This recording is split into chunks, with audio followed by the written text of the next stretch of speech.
This presentation explores barriers LGBTQ plus individuals face when accessing affirming social and behavioral health services and how social welfare policy can be used to address inequities, improve access, and promote health equity. LGBTQ plus individuals experience persistent inequities across mental health and substance use systems. Research shows that these disparities stem from systemic barriers, not individual behavior or lack of motivation to seek care. LGBTQ plus populations experience higher rates of depression, anxiety, substance use, and suicidality. Minority stress, discrimination, and stigma significantly contribute to these outcomes, increasing the need for affirming behavioral health care. Despite elevated need, affirming and culturally responsive behavioral health services remain limited. Many systems lack inclusive policies, trained providers, or programs designed to meet LGBTQ plus needs effectively. Many LGBTQ plus individuals delay or avoid care due to fear of discrimination or past negative experiences. Qualitative research shows these fears are often rooted in real encounters with invalidating providers. Studies show that LGBTQ plus clients often feel misunderstood, invalidated, or forced to educate providers about their identities. These experiences erode trust and reduce engagement with mental health and substance use services. Only a small percentage of mental health and substance use treatment facilities offer LGBTQ plus specific programs. The scarcity limits meaningful access to affirming care, especially outside of major urban areas.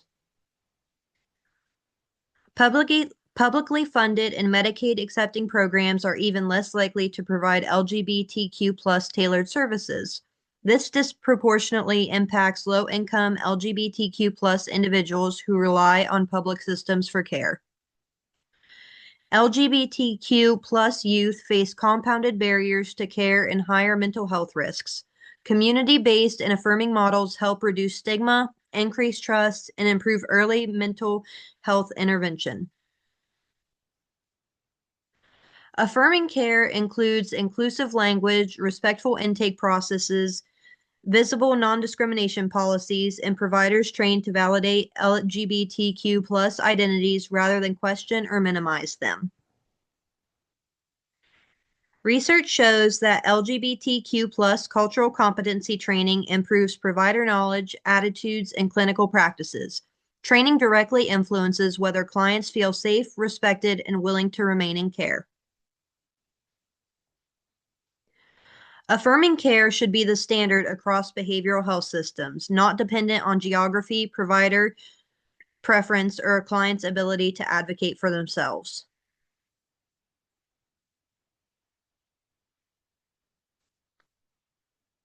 Without policy mandates, inequities persist. Policy is a key mechanism for requiring non-discrimination protections, workforce training, and accountability across healthcare and behavioral health systems. The Equality Act would advance health equity by prohibiting discrimination based on sexual orientation and gender identity, creating consistent protections across healthcare and social service settings. Policy-supported community health worker models have shown promise in improving engagement and access for LGBTQ plus youth by building trust and connecting individuals to affirming mental health services. Social workers play a critical role through policy advocacy, program development, workforce education, and direct practice that centers lived experience and promotes equitable access to care. Expanding affirming care advances human rights, reduces health disparities, and promotes social justice by addressing systemic barriers faced by marginalized LGBTQ plus populations. Ensuring affirming behavioral health care requires intentional policy reform, targeted funding, and sustained advocacy to move beyond awareness toward structural change.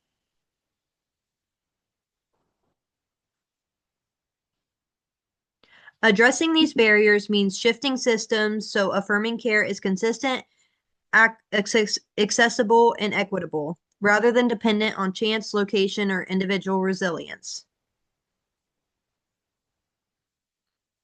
These are the references that I used to help me complete this project.